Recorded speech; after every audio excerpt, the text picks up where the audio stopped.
Hey everyone, it's the Grumpy Meeple, and I am back for the final in my gameplay series of the first mission of Chronicles of Drunagor Age of Darkness.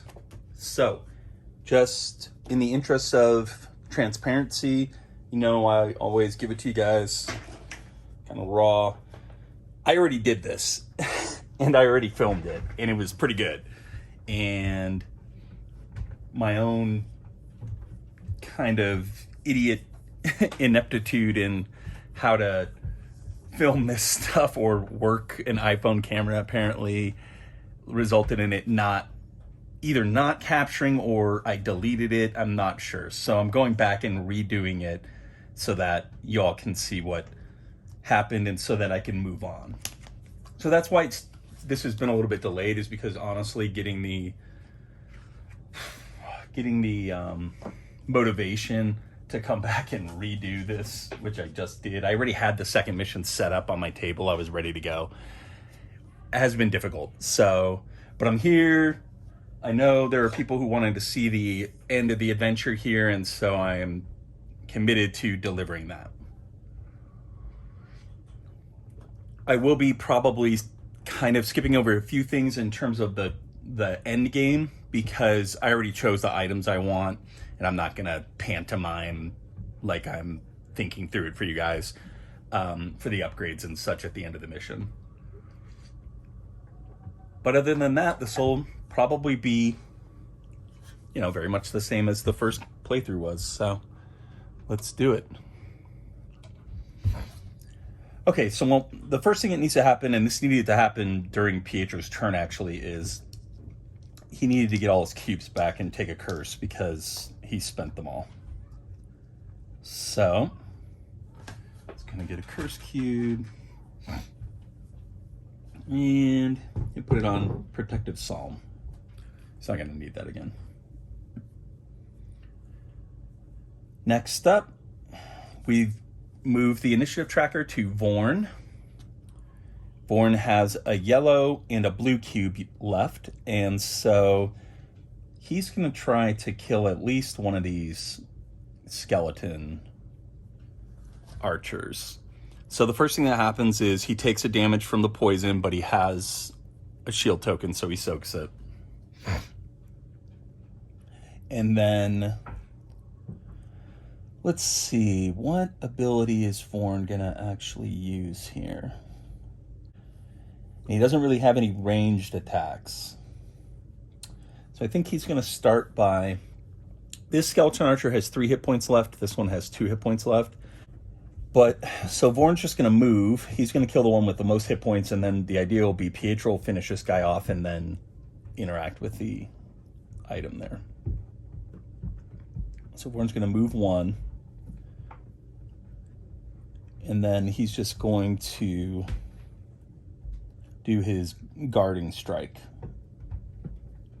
It's a melee attack, shield 2, so he gets if there's a semicolon like that, then that means that takes place before everything else in the line, basically. So he gets the shield no matter what, because he's guarding himself. Plus 2 hit, plus 1 damage. Get my handy dandy black die here.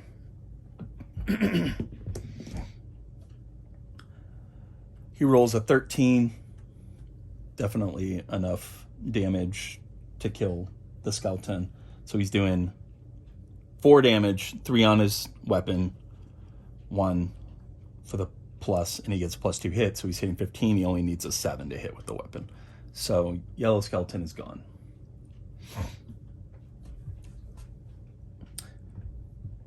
Vorn has 1 blue cube left.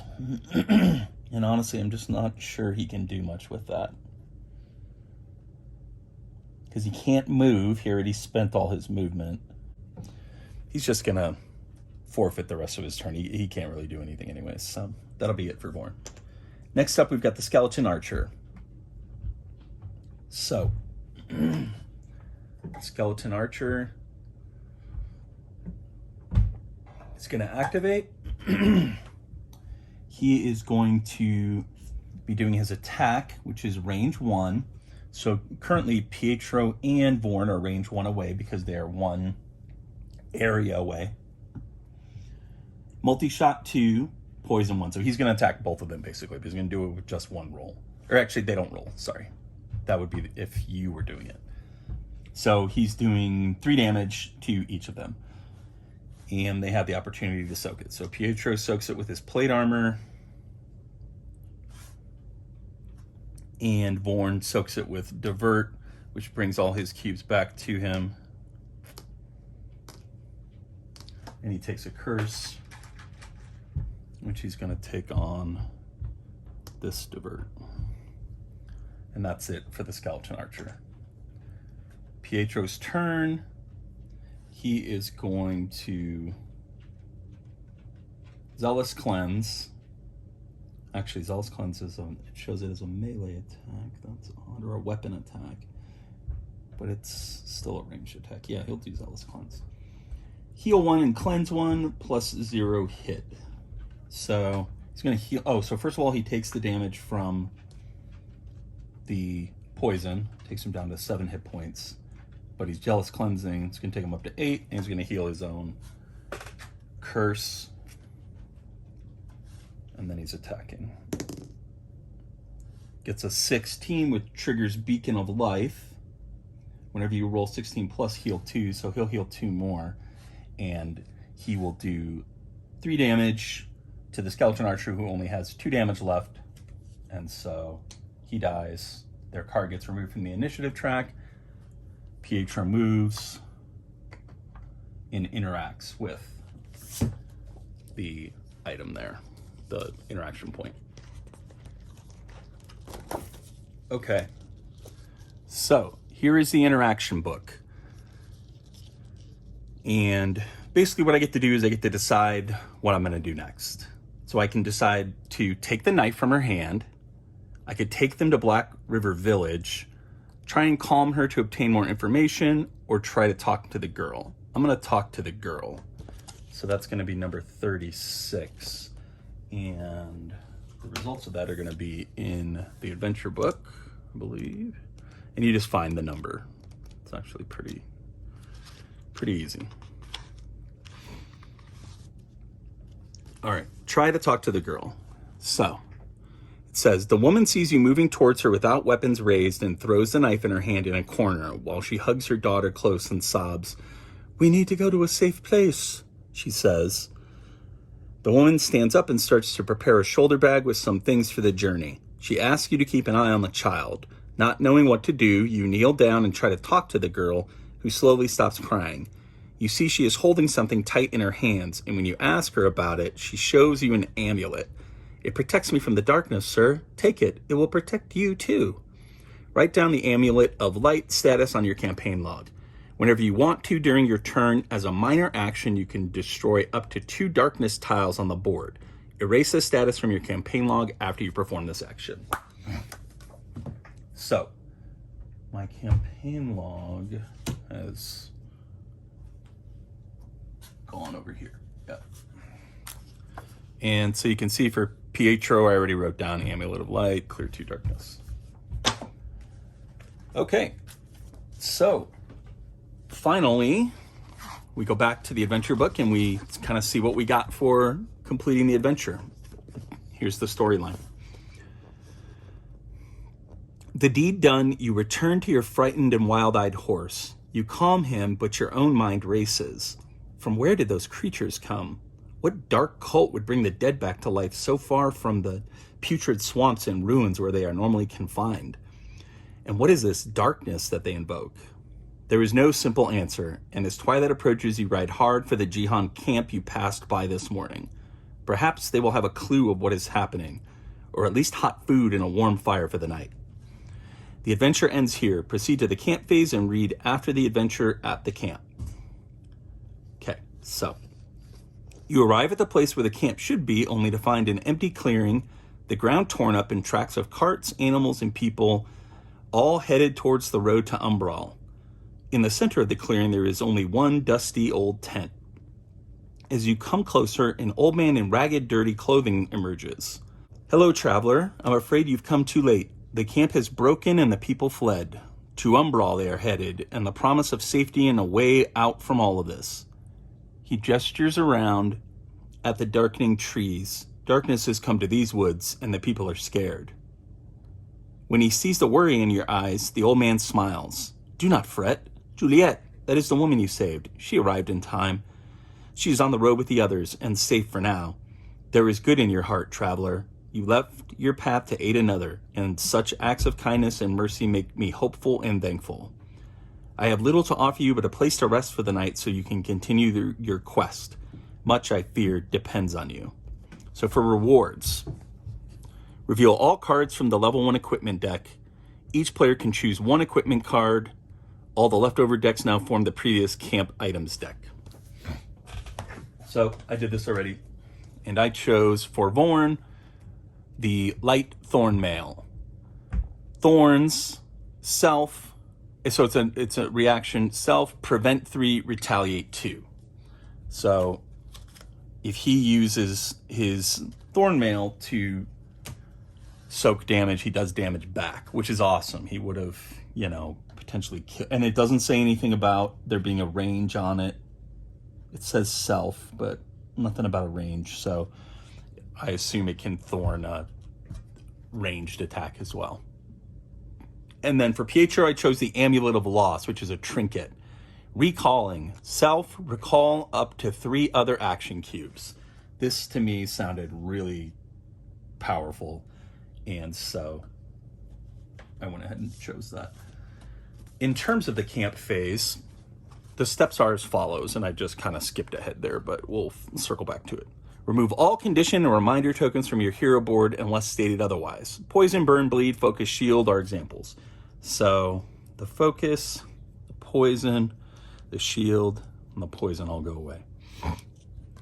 Remove all curse cubes and trauma cubes from your hero board. So Vorn is no longer cursed. Recall all of your action cubes. Vorn already has all his. Recover all HP. I believe that they're both at max HP right now. Yep. Erase all statuses from your campaign log unless stated otherwise. It's supposed to say stated there, but it says started otherwise. Titles are not erased. Unlock the latest reward and write it down in your campaign log. That's what I just did. So that is it. That is the first mission of Chronicles of Drunagor, Age of Darkness. And despite a few quirks, despite a fairly large number of kind of basic grammatical errors, I don't know how they managed to misspell the word fighter. But despite all that, I really like this game. This game is awesome. The level of control you have over your character and the kind of powers at your disposal and the decision making with the cubes is just really cool. And so much more, I don't know why, but it just feels so much more kind of involved than something like Descent 2nd Edition or even something like Massive Darkness. Massive Darkness 2, which I backed a full Omega pledge, has some interesting decision making going on, and the class system in that is really cool, and I think will kind of end up being pretty cool. But man, this game is really cool, and there's a lot going on with your heroes. And the thing that I think I like about it the most is that it's not finicky in the moment, right? So what do I mean by that? Monsters, they don't roll for their attack. They just hit you. No bullshit. They don't drop loot. You don't have to sit there and stop and think about, what did I get? Should I equip it or should I? You know what I mean? Like, it just keeps going. The initiative track is very simple and easy to understand, and I really like the fact that it is kind of dictated by what your role is.